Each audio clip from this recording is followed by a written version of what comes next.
Hello, Coach. Hello. We'll go ahead and get started. Do we have any questions for Coach? Jonathan Fagan. We've asked a whole lot about late game execution. How do you feel today about how that went, at least on the offensive end? Much better. I mean, much better.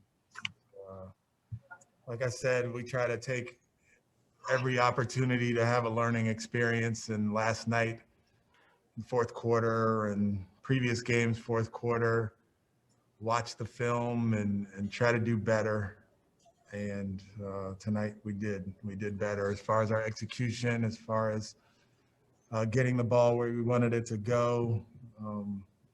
Obviously down the stretch, Booker is a handful, and he made some shots and got to the free throw line. But overall, our offensive execution, I mean, we've had fourth quarters where we've had 10 points and 14 points and stuff like that. We had 38 points tonight in the fourth.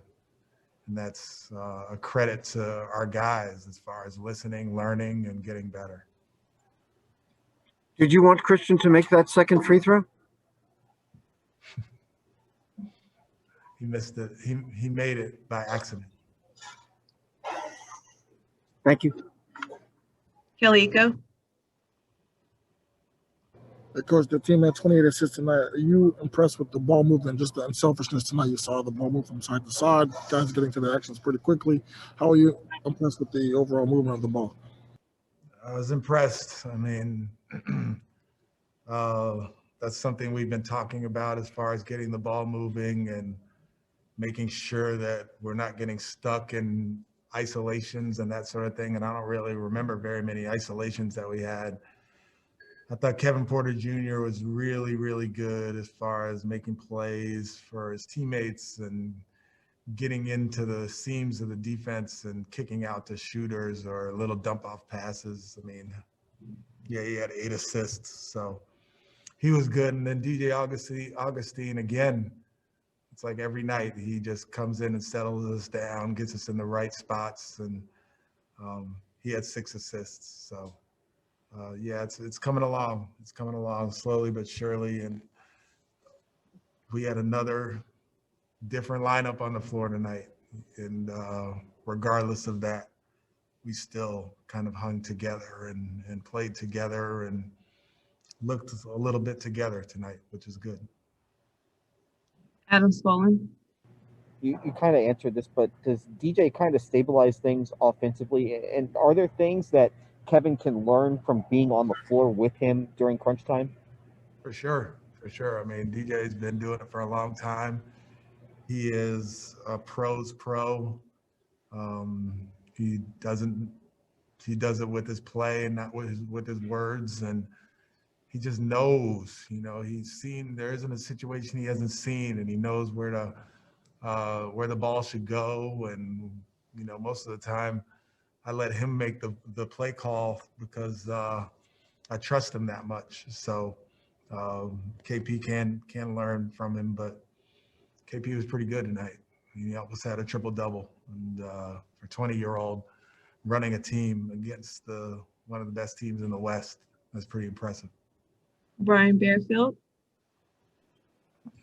Coach, what was different about tonight, and what did you tell your team after they got down by double digits? They just kept fighting through, and we've seen in the past, but sometimes that lead would expand, but tonight they just kept fighting.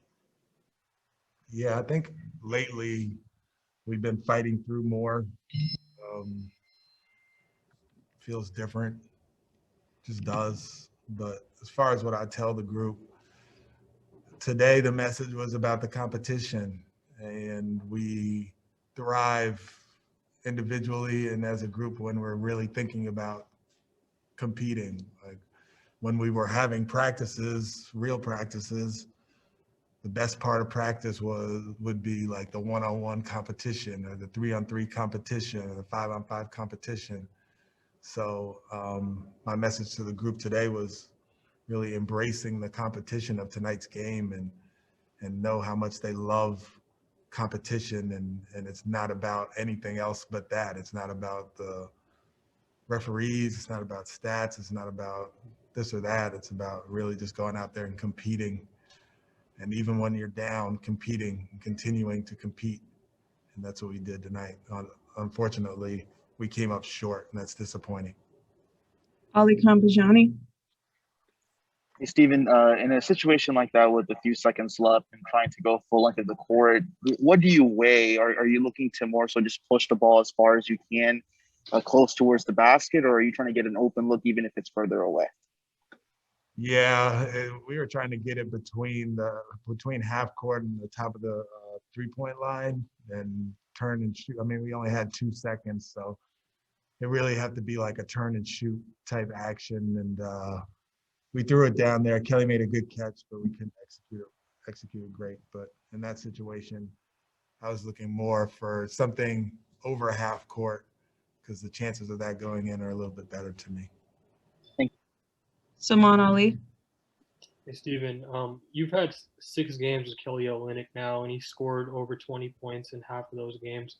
Did you expect him to be as much of an offensive hub as he has when you first got him? I wouldn't say I expected him to average as many points as he's averaging, but I did know he was a talented offensive player. I mean, played against him when he was in Boston and Miami, and definitely knew he could shoot, but knew he was much more than just a shooter. Like, he's a connector. He catches it and hands off to the right guy, or sets a screen and pops back, or sets a screen and rolls and then gets to the next action. He plays with a lot of offensive energy. So to say I could have anticipated him having that amount of points that he's averaging I would say no on that, but he's playing well, and I expected him to play well when he was here. I think this is a good system for him. Jonathan Fagan. You mentioned Kevin Porter, and KJ Martin also had a real good stretch in this, I guess, late third, early fourth. Is this game an example of maybe how they can benefit from some of these kind of situations in the last months of the season or weeks of the season? For sure. I mean, every opportunity that these guys have to be on the court, especially against a good team like Phoenix, well-coached, veteran, very good team. All of these experiences go in there in the bank, and they will draw from these experiences in the future.